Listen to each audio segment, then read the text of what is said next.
एक देवरानी की जलती भुनती कहानी जिसमें सास ससुर और पूरे घर ने किया ठंडा स्वागत। गांव का नाम था लालपुर और वहां के एक सुंदर चौबारे वाले मकान में रहते थे वजीर चंद जी, उनकी धर्मपत्नी रामप्यारी देवी, बड़ा बेटा हरिशंकर, बहू सीता, छोटा बेटा लल्लन और उसकी बीवी इस कहानी की नायिका पिंकू बहू। अब पिंकू बहू का नाम भले ही सीधा सादा लगे, लेकिन उसका अंदाज था एकदम मेट्रो सिटी स्टाइल। दिन की शुरुआत होती अलेक्सा मॉर्निंग मंत्रा से और खत्म होती नेटफ्लिक्स एंड चाय पर।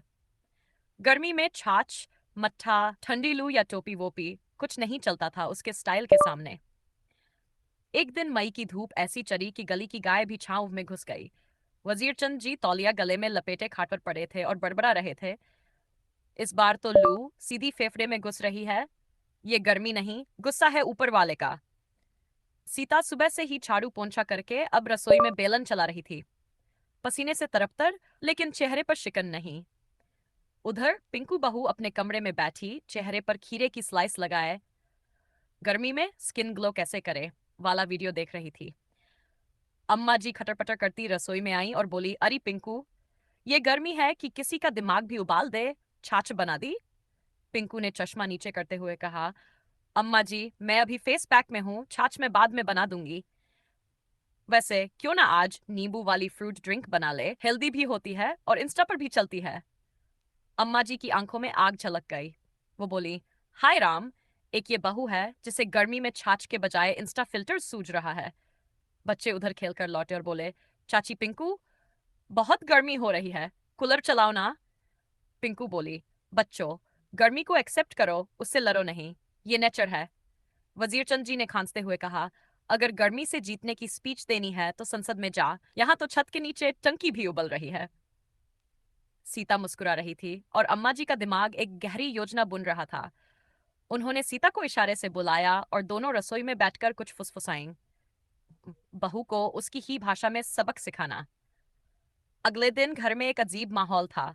कूलर खराब हो गया, पंखे की वायर टूट गई और फ्रिज में बर्फ गल गई। कोई कुछ कह नहीं रहा था, लेकिन सब चुपचाप पसीने से नहाए हुए घूम रहे थे। पिंकू बोली, अरे ये क्या, सबको म्यूट क्यों कर दिया गया है? किसी के चेहरे पर स्माइल नहीं है।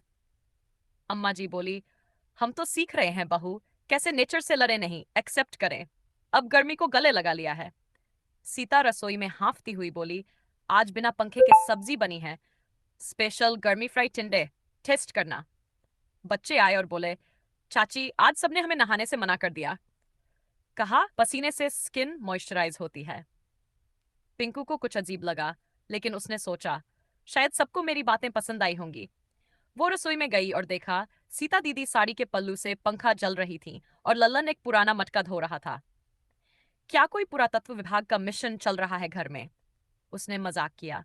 सीता ने कहा, अरे नहीं पिंकू, अब जब गर्मी से लड़ना नहीं तो मटके, घड़ा और पेड़, यही तो हमारे साथी हैं। लेकिन रात को बात बिगड़ गई। जब पिंकू बहू ने एसी का रिमोट उठाया तो देखा बैटरी नहीं है और उसके कमरे में पंखा भी चलना बंद। वो दौड़कर बाहर आई, ये क्या हो गया, सब कुछ बंद क्यों है? वजीर चंद जी बोले, हमने सोचा है अब सब इको फ्रेंडली जिएंगे, एसी बंद, बिजली कम, पानी बचाओ, और हाँ, कोई भी छाछ मांगे तो खुद निकालो, हम सब गर्मी योगा कर रहे हैं अब। अगले 3 दिन पिंकू बहू के लिए किसी तपस्या से कम नहीं थे। पसीने में बाल चिपकते, किचन में खड़े होते वक्त हाथ जलते और ऊपर से बच्चों की मांगे, चाची आम काट दो, चाची छाछ पिलाओ। अब पिंकू का चुलबुला अंदाज धीरे धीरे पिघल रहा था। एक शाम वो खुद आंगन में बैठी खस का पंखा जल रही थी।